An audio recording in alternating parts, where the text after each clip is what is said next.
Thumbs up. Okay. Okay, great. Hey, everybody. Thanks for tuning in to Live from Cleveland at Home tonight. We've got a really cool mix of some of the things that we've been doing here on Live from Cleveland at Home. So we're going to have a little bit of a live performance, and then we're also going to hear a little bit of some recorded songs that our artist for tonight, Doug McKean, has just released on his fifth album release. It's called the Second Golden Age of Piracy. And we're going to be talking to him tonight about all of the cool stuff that he's been doing thus far in quarantine. So, hey, Doug, thanks for joining us. Thank you so much for having me. Great to be here. Tell us a little bit musically about what you were doing pre-quarantine, pre-March, and kind of thinking about going into this year. What did you have planned before all of this stuff happened? Yeah, so I'd taken a fair amount of time away from doing my own music. I still had a couple projects I played in sporadically around town. But I had been keeping up on the piano especially, and working on a lot of things there. And then last summer, I decided kind of on a lark to get a multi-track recorder. So I got a little Tascam 8-track machine, and I started sketching out ideas on that. I'm kind of using that to build up the songs, which is a different process than I'm used to using to write stuff. A lot of times you're kind of banging on a guitar, and until a melody comes out or a chord change that you like comes out. There was less of that at the beginning of the process this time. So I was kind of using the multi-track recorder to layer stuff up, and I had some more rhythmic ideas than I would if I was just banging on a guitar. And then I would, a lot of times the melodies and the lyrics weren't done until the music was done. So I approached writing the top line of everything, the melody and the lyrics and everything would come in at the end, and they'd be on top of the music. So the whole process was a little different. And I think the results came out a little different. I'm tickled with them. I think it's I'm still quite amused with how different some of the stuff is for me. And you kind of had more time to put into writing this stuff. The majority of it you wrote during quarantine, right? Is there anything that you had written prior to it that is on this new album? It's funny. I was talking to someone about that the other day, but the songs, that's kind of why I rushed it out, but it's not why I wrote the songs. The songs feel real timely. They feel very much of like the last few years, but I feel like the last 6 months have just been sort of a intensified, boiled down microcosm of the last 4 years already. So they kind of work that way. So 7 of the songs on the record out of the 10 were written last year during 2019, and I wrote 3 more during the first 2 weeks of the quarantine. But yeah, a lot of it was done before any of this 2020 madness began. Gotcha. And really, it was like you had a lot more time to spend than recording these with yourself, because normally you would have been playing in Boys from County Hell, like for St. Patrick's Day. And Right. I know you have stuff coming up with Ohio City Singers, which is awesome for December, but it makes it a little bit more kind of immediate that you had this time to sit down and record it. Would you say so? Yeah. So getting back to what I was saying and getting back to what you're kind of teeing up here is these songs felt like, who knows what 2021 is going to look like. Like, we'll have a whole mess of new stuff going on by then. So these songs speak to the moment that we're in, I think. If not specifically being like quarantine related, just, I don't know. I think a lot of people are feeling a bit of paranoia and dread. And I think that's kind of a theme that runs through a lot of these songs. I'm trying to write some different kind of songs for the next thing I do. But yeah, this is a record that's like quite preoccupied and worried with the state of things. But it doesn't necessarily come off all the time like that. I mean, a lot of the tracks are extremely upbeat and kind of, while the songs maybe are a little bit pessimistic in nature, it kind of is one that I think that people are gonna ultimately jam to, like when we can finally get together and listen to these songs again. I hope so. So yeah, like you're saying, and like I was saying earlier, there's some more rhythmic stuff, and there's that's kind of more at the core of what some of these songs are about. So yeah, there's some stuff that comes across. I've had a couple people tell me how fun songs are, and I'm like, what do you mean? Wait till you listen a couple times and you hear the lyrics. It's a little less fun, but no, I like catchy songs. I like melodies, so whether I'm, no matter how weird or how far afield I get with my process for writing stuff, it'll always come back to, trying to write good lyrics and write stuff that's catchy. Yeah. Well, we'll loosen you up a little bit, and we'll get kind of right into it. Are we gonna hear something live first, or are we gonna hear something that was recorded first? Let's do a live one first. I meant to say recorded, but live came out of my mouth, so we'll just go with that. All right. Which song are we gonna hear? Let's do this song called Cowboy Show. All right. This is the first song on the record. And another thing I've been working on since I finished the recording is, I probably shouldn't do this, but I'll show you my new setup for percussion down here. Oh, I like that. I've got a little box, little rings on my other two. So that's amazing. As a person that is not a musician, I feel like my coordination would never ever be there. Would never make it to that point. We'll see how much mine's there. I think I believe in you. I've been messing with it. It won't derail anything. I'll give it that much. So levels okay there, Isaac? Everything cool? Sounds good to me. Yeah. So here's Cowboy Show, and so this will be, Rachel, you've heard this one. This will be a little different than what you've heard. But yeah, I'll try and mimic those castanets or something with my feet. Here we go.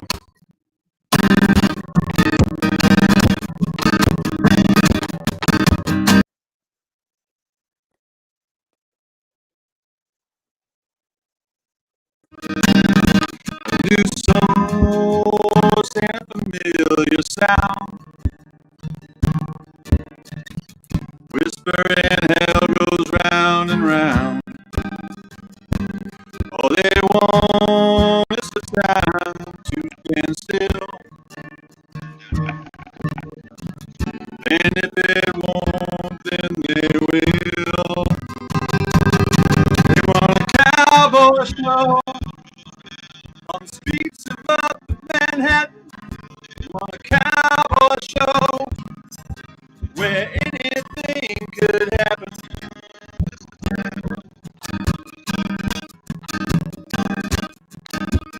So throw your hands up in despair. Shrug your shoulders like you just don't care. It's a land full of fear, home of the proud. On the streets of Upper Manhattan, they want a cowboy show where anything could happen. They want a cowboy show. On the streets of Upper Manhattan, they want a cowboy show where anything could happen. I thought I was immune to anything I was attuned to. I came from the place that I left, and now I'm gone for good. The wild come home, and I'm gone for better or for worse. They want a cowboy show on the streets of Upper Manhattan. They want a cowboy show where anything could happen. They want a cowboy show on the streets of upper Manhattan. They want a cowboy show where anything could happen. They want a cowboy show. They want a cowboy show. They want a cowboy show. They want a cowboy show.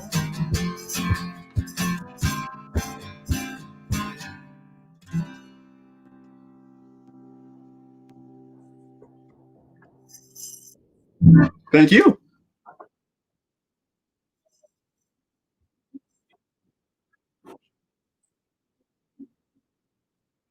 That's okay. I could probably hit it better if you, you want me to.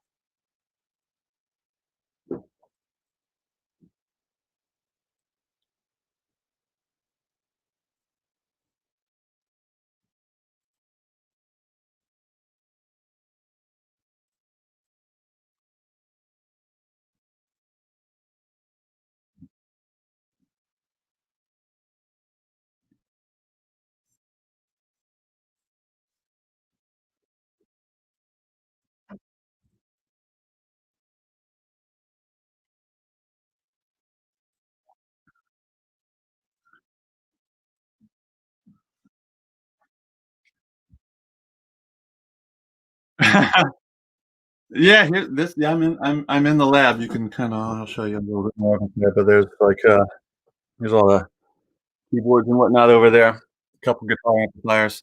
Um, so I felt reasonably um confident that I could track a record and arrange things and put it together.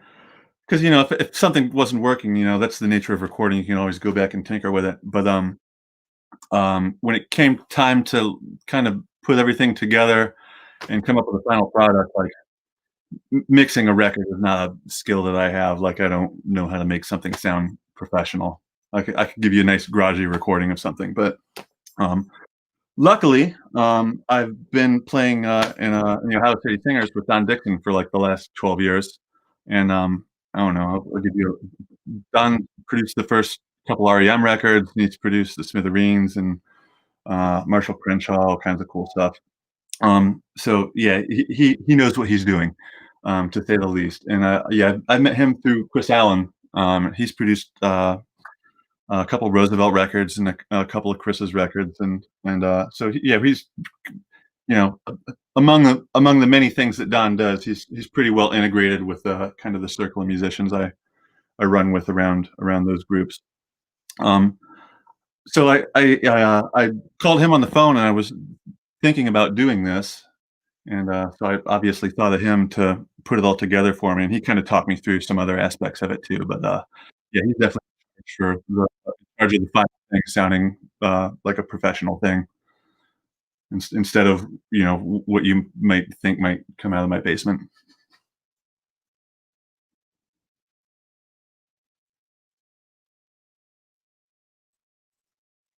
Mhm.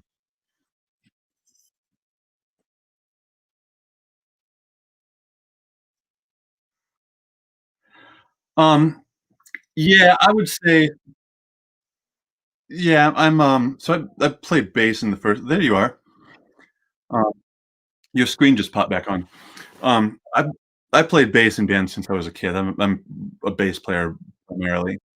Um, and while I was on the campus of Case Western, I spent a good amount of time working on the guitar instead of going to classes like I should have been. Um, so I've picked up enough to be a pretty passable guitar player too. And like I said, I've been working on the keys over the years, and I'm not a wizard at it, but I can kind of, if I know what I want, I can work it up. Um, Um, And then the rest of Where, it is just like experiment, whatever. yeah. What different instruments do you hear over the course of this album? Oh yeah. Because there's some exciting things going on. Yeah. So in addition to there's obviously like rock rhythm section stuff. There's drums and bass on, I think almost everything. There's guitars, electric and acoustic guitars in the mix most of the time. But then I gotta my wife does not like it when I play the little spin up piano that we have in our front room. They don't have there are two things that she and my daughter don't like. They don't like when I play badly, and they don't like when I play something too many times and work on it too much. So I'm kind of confined to play like the things I'm already good at, and that both bores me and is like only 3 or 4 minutes worth of music. So I bought, I think 2 years ago, a pretty nice electric piano. And I'm able to play that like whatever volume I want, and I can come down here at night and play and stuff. So that's been good for me, and certainly good for the domestic situation too. But to get back to your question, so the piano's all over it, and the piano has all kinds of sounds and stuff. So if I wanted to play a whirly on something, that was there. And there's one song where I put a string arrangement together on it, and those are all like tape string from samples. It sounds like a mellotron.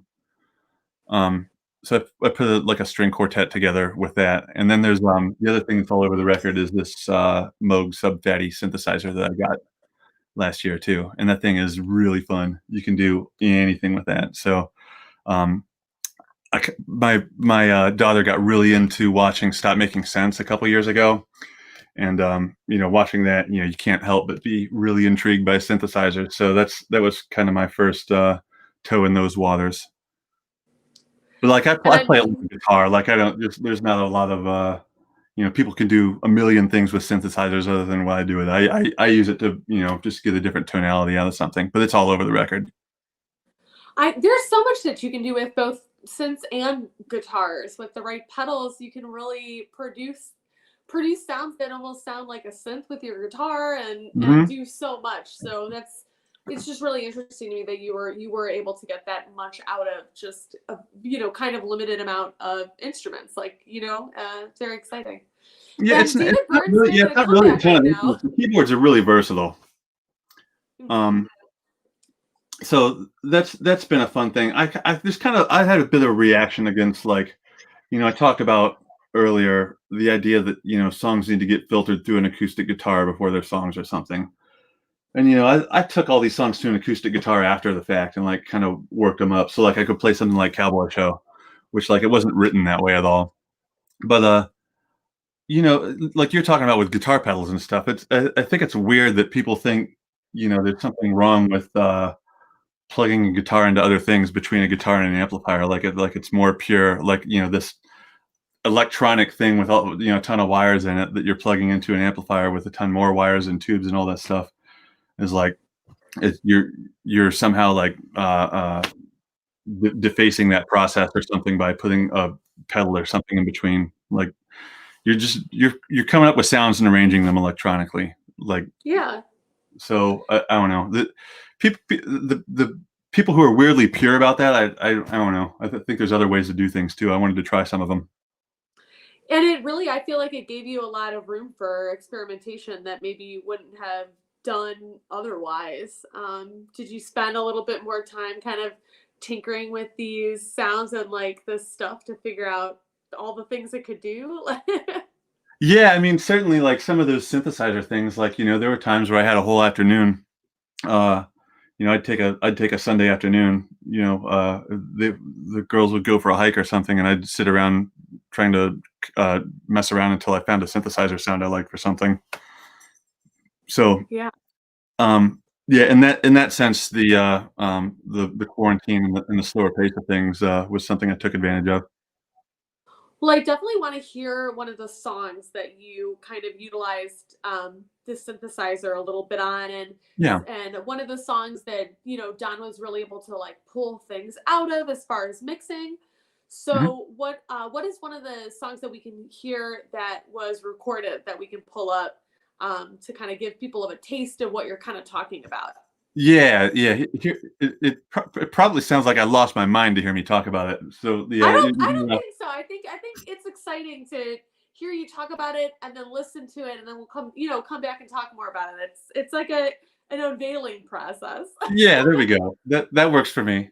And you know, like I still think like a lot of like I said, my priorities, what I want to hear out of a song, haven't changed. It's just how I go about getting there. I think it's changed. So I still think, like, you know, if you follow my songs based on like their catchiness, or if you like the way I write lyrics or something, I think you'll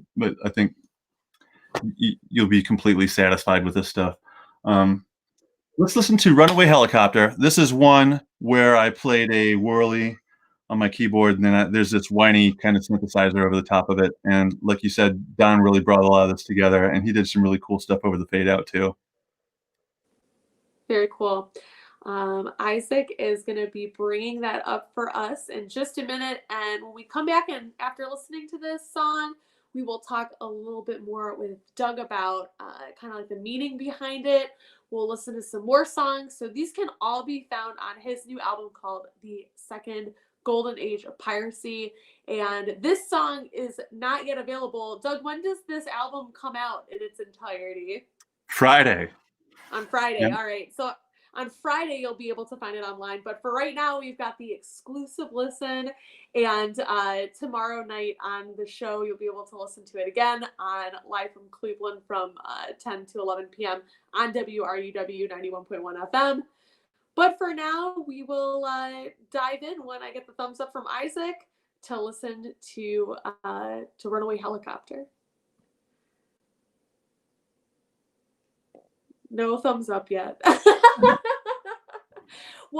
Doug, what ordering does this one have in the album? Don had put it, I think, second to last originally, and I stuck with that for a long time. And when I went to submit the record, I'm like, I kind of want to rejigger some of the things on this. So I think it's number 4 now. And did he kind of give you some input as far as ordering, or were you able to do a lot of that yourself? So I had a really strong sense in my mind of how I wanted to order things, and I intentionally didn't say anything to Don about that, just because I always want to be open to, you know, a guy like that. You want to be open to his ideas. So when he sent me back the last of the mixes, I think he had mastered everything at that point. So he pretty much sent everything at once in a final version. And he's like, I mocked up an order from the record. He's like, you take it or leave it or whatever. And it was completely different than what I'd been thinking of.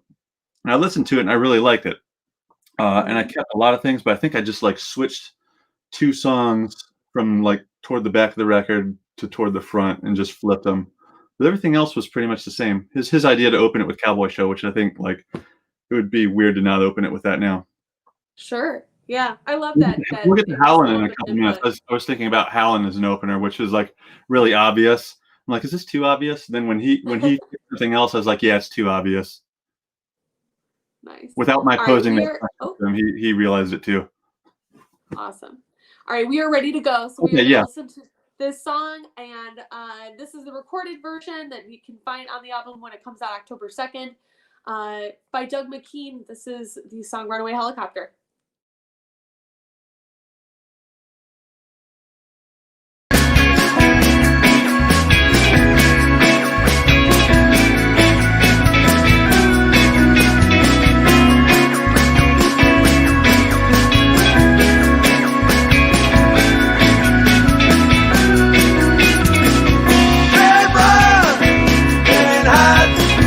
Inside, go around to the bad religion.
Doug, you kind of mentioned, I don't, it might be a little bit of a joke, but in your press release, how some of these songs you wanted to release them as singles first, so people kind of had an inkling of what they were about to listen to, because some of it sounds a lot different.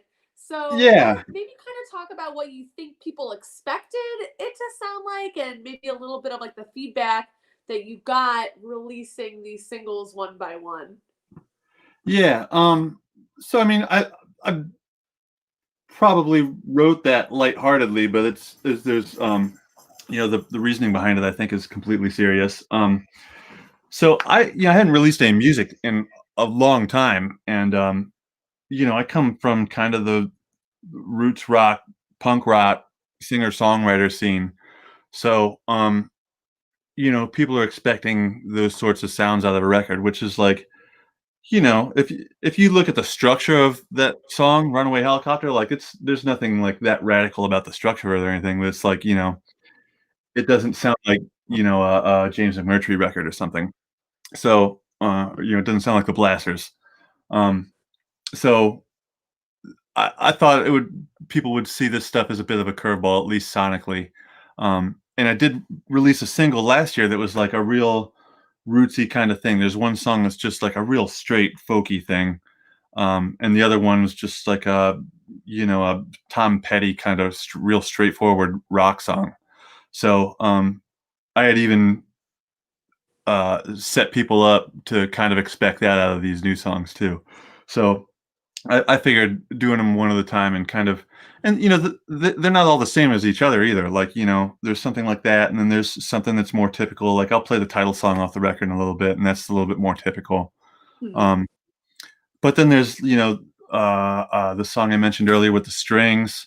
So and they don't all sound the same as each other. So I kind of wanted, here's one song, wait a couple weeks, here's another one, and kind of like if people are following it, over a period of a few releases, they kind of figure out, what's what the fence of the playground you're in looks like. Sure, yeah, definitely. Well, I think it would be kind of fun to maybe hear one that you thought people wouldn't expect as much, versus maybe one of those singles that you released that was a little bit more like what you were previously playing. Yeah. So let's see here. So, let's have Isaac play one. Sure. And something that would be unexpected. Would let's go with oh, did I put Kimpawash on that list? Yes, you did. Yep. Kimpawash is the perfect candidate for this. So this is I don't know. I probably was listening to like to the last D'Angelo record or something too many times, and I don't have it in me to sound very much like that, but it does spark ideas. So I like this is kind of being filtered through someone like me who's like coming from a very different place, but as a musician, that's the filter it's going through. So yeah, it's a bit of a funk thing, or at least my take on it. What does the title of this one mean? Um, Kimpawash was the head of the Modoc tribe in like southern Oregon, and there's a whole story. I had just read "Bury My Heart at Wounded Knee," and there are a couple. The storytelling in there is so great, and like the just beyond the scope of the whole thing, there's some individual stories that are just really remarkable. And I wouldn't do the whole story justice, but the lyrics kind of touch upon what this guy went through, and like he faced some betrayal from his own people and what he had to deal with. Obviously he's dealing with a lot of bad faith from the people who are the white people who are settling that region and stuff too. So he was always on the run once people showed up, and then he was kind of up against the settlers, and kind of up against his own people in a way. He came to a bad end. So that's he was a person. Captain Jack is, I think, the other name he goes by. So we've got a little bit of American folklore, but set to D'Angelo. I kind of like where this is going. I'm just grabbing it, whatever, yeah. That's awesome. No, I love it. So we're gonna listen to that right here on Live from Cleveland. Another new song by Doug McKean. This one's actually available to listen to on Spotify right now, I think. It is. Okay, beautiful. Oh, and I play the saxophone on this one too. You'll hear the outer limits of my saxophone playing in about 30 seconds. This is not a synth doing a saxophone. This is a real saxophone. This is a real saxophone, yeah. Awesome.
That was one of the tracks that was not as expected. And there are a couple songs that you have a really like funky beat to, which I love. That's up my alley.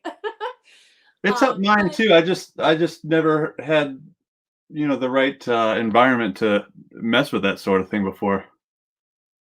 and you're really happy with how the record turned out. And so do you feel like you'll incorporate that maybe into newer songs that you write, into subsequent albums? It's weird. It's a funny question because I'm kind of putting together like a next round of stuff. Like I'll probably do another record next year, and it's shaping up to just be a real like 2.5, 3 minute guitar songs. like So you like never a know. real You never know straightforward what's gonna power pop happen. thing. But it's funny that you asked that. But no, this is something I got to figure out how I'm going to mix stuff up because these songs came out the way they did because I built them using the process I did.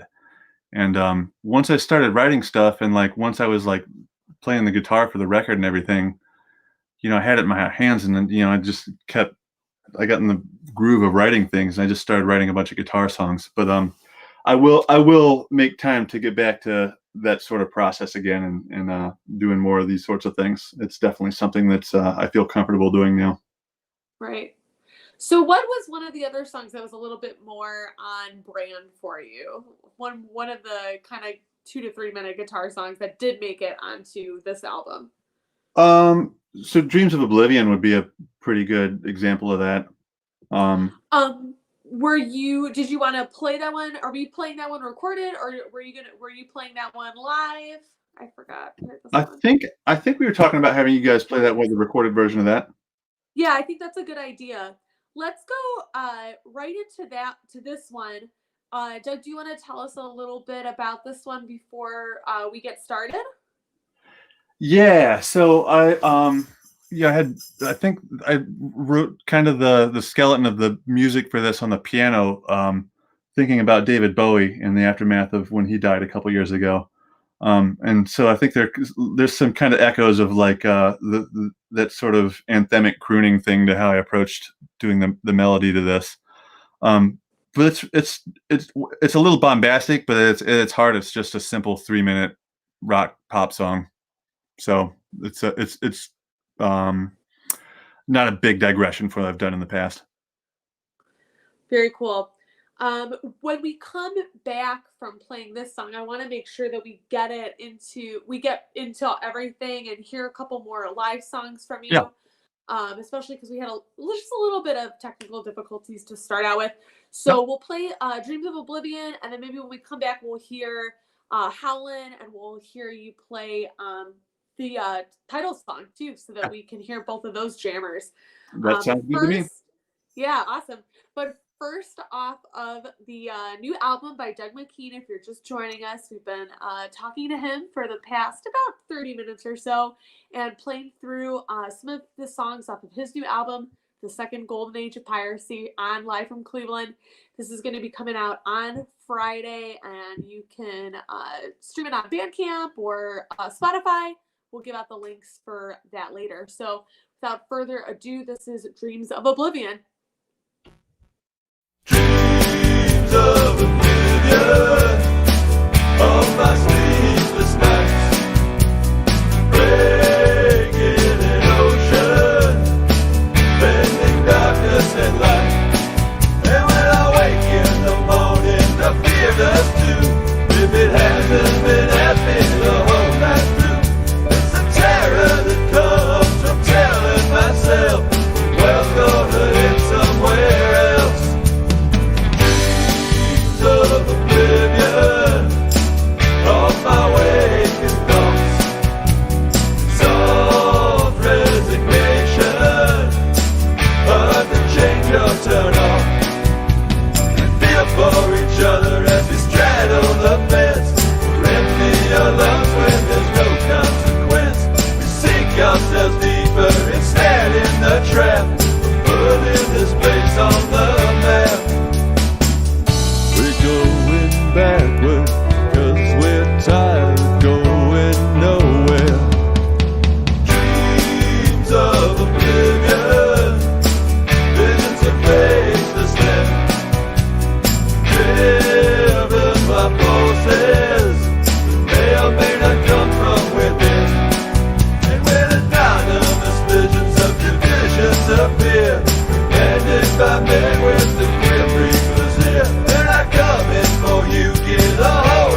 yourself.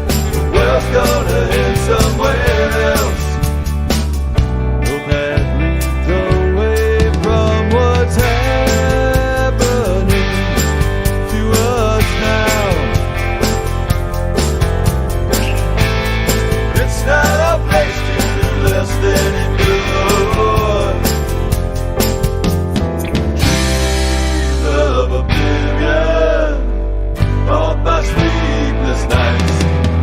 And when everything's over and they tell me the news, I'll be back in my lavatory lighting the fuse. Now that history's over and the future is here, the world can slowly disappear.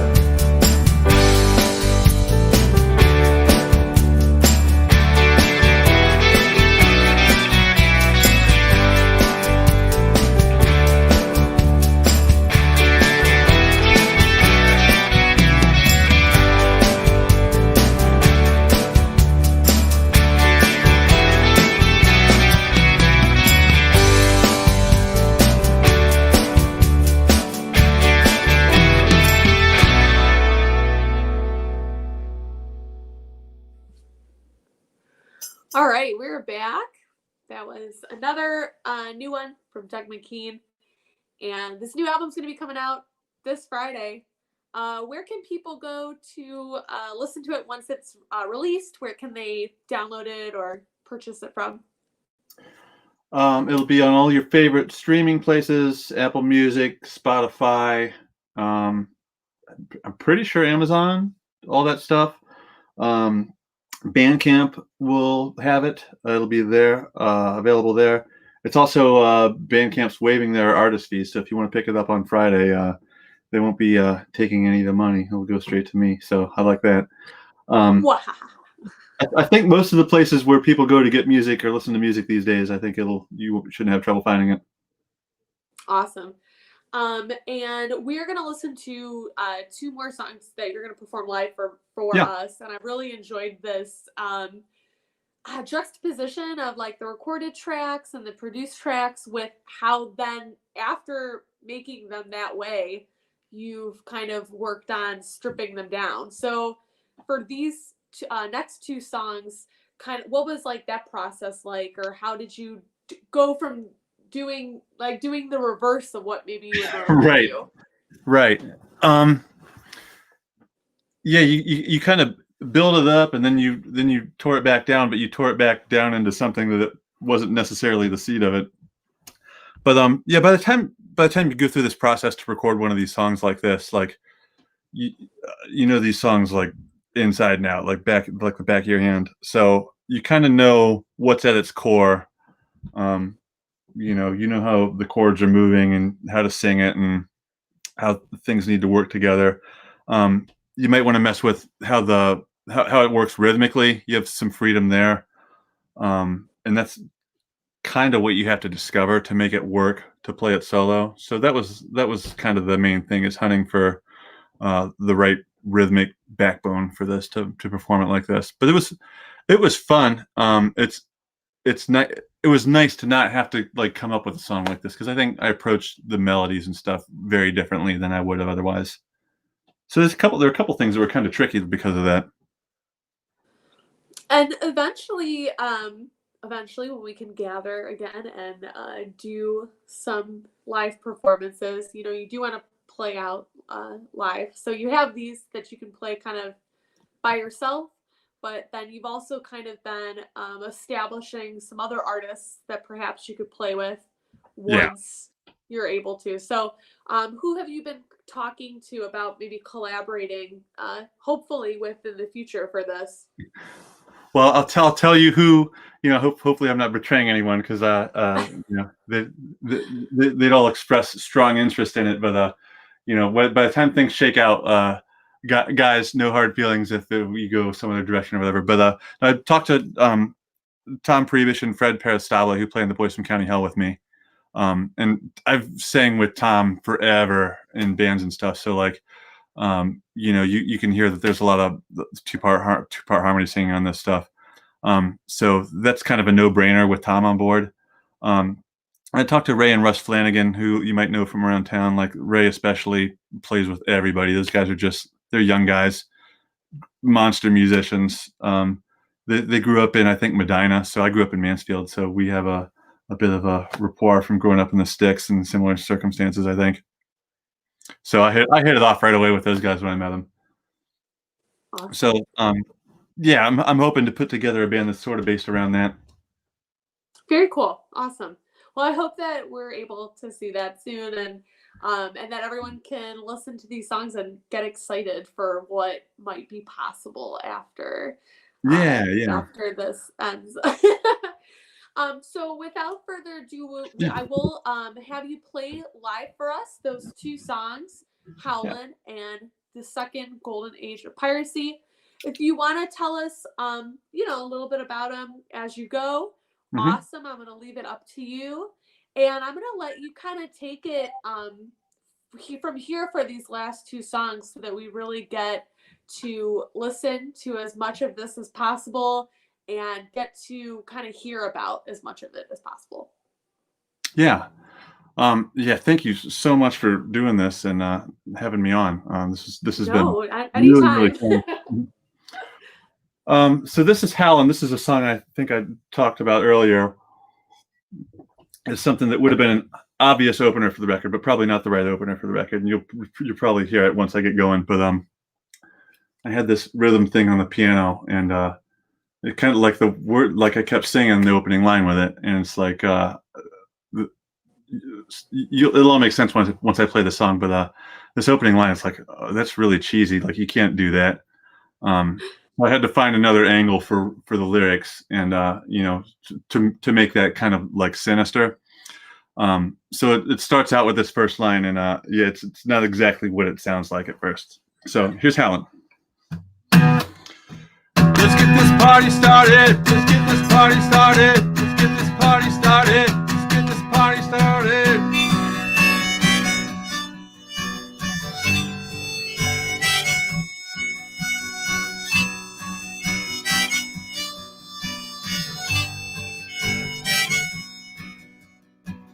Night falls on the desert. We chase ourselves in the moonlight, measuring ourselves against circumstance. Hear that call, break through the serene. Hear him howling, hear him howling. Come a little bit closer, don't you be afraid. What's a pretty thing like you doing in a place like this? I know the things to do to you, to leave you howling, to leave you howling.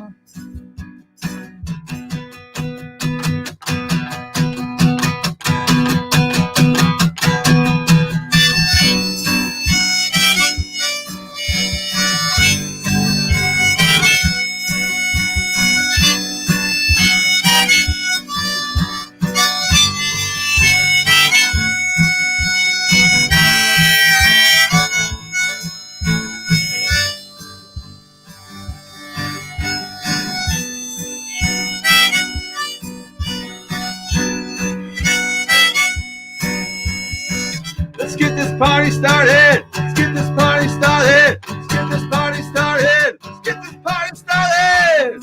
Now we have no past. No one knows the future. Look like you could use a friend. Would you be an outlaw for my love? I'll leave you howling. I'll leave you howling.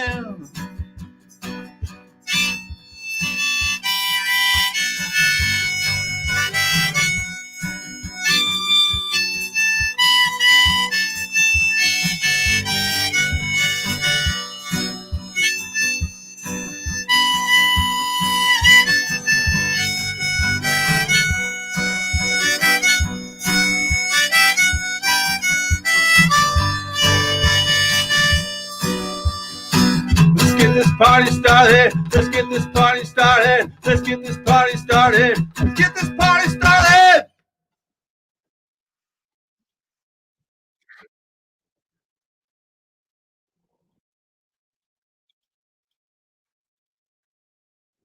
Yeah, I was playing that thing on the piano. I'm like, this is like this feels too good to just throw away, but you know,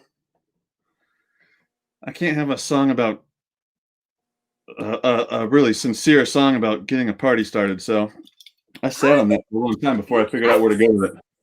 I sincerely feel about parties all the time, so I think you can. And Zach, like, tell us a little bit about what the title of this new album means to you and what the title of this song means to you. Yeah. So this is just a title that I liked for a long time. And I started writing this song, and it seemed like a good thing to hang the rest of the stuff in the song around. So it's a little different than the rest of the record thematically and stuff. I don't know. It's almost another one of in my series of Anhedonia songs.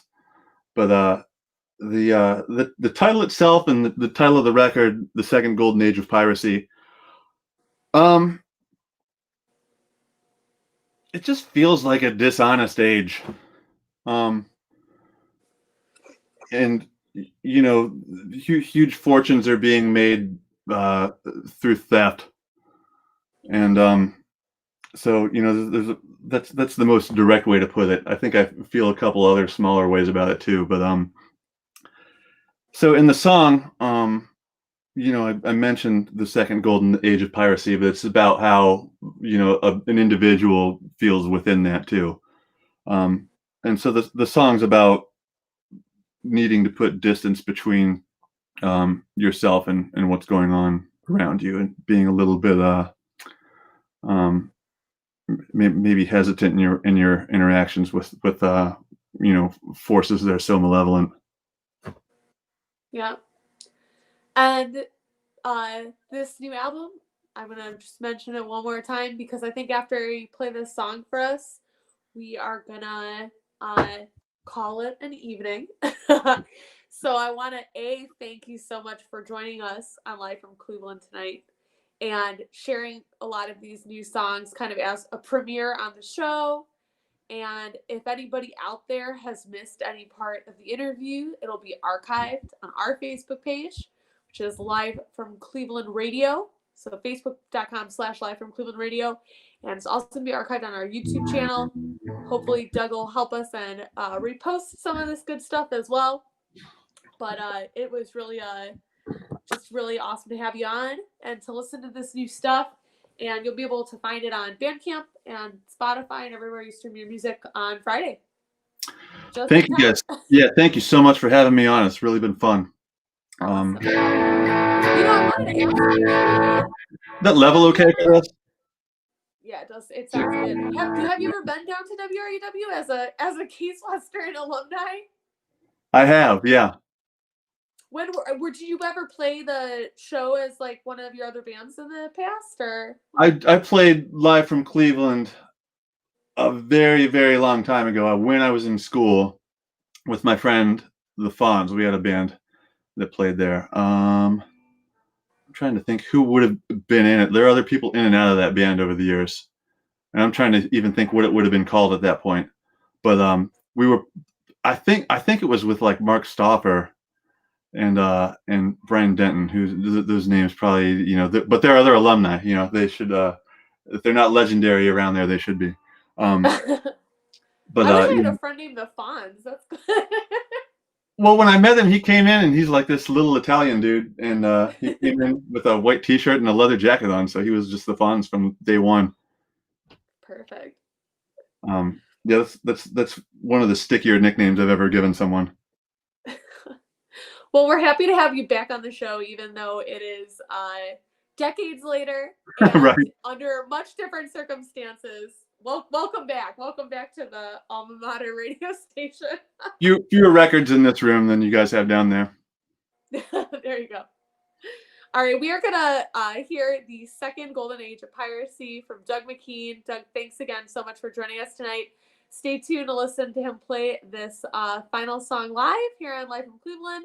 And you can re-listen to this tomorrow night on Thursday on 91.1 FM. Thanks a lot, Rachel. Isaac, this level's not killing you or anything? Good?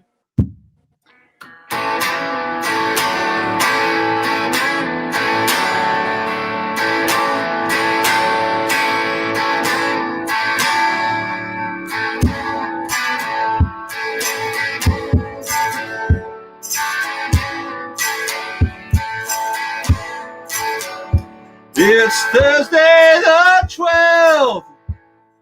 He's got the premonition. System left him empty. There's no cure for his condition.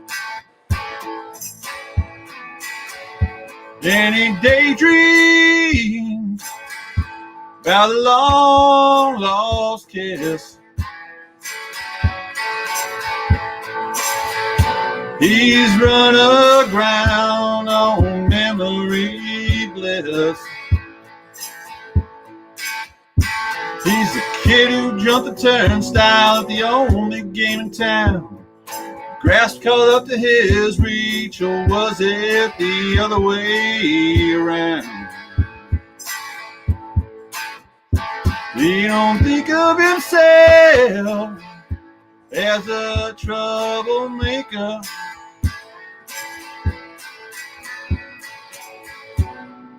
Troublemakers never do. It's Thursday the 12th, and they're breaking ground on a new cemetery across the way from the zoo. Looks out on creation, it's majestic where it's not shoddy. World full of ideas that men are too small to embody.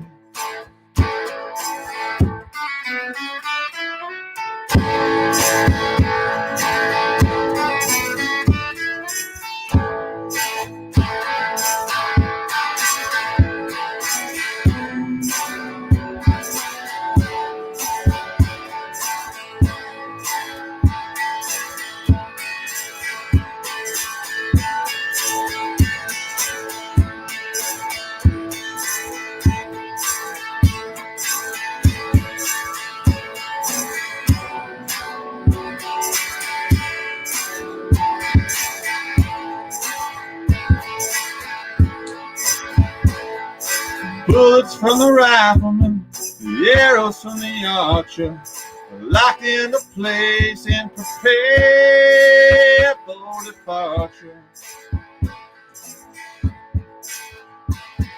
He's been in one place for years, only advice he's kept. When you lost something, you retrace your steps. As the world learns to speak in code, there's still a big bag of money in the middle of the road. When life seems so lifelike, look in his eyes and you'll see a battled ship in the second golden age of piracy.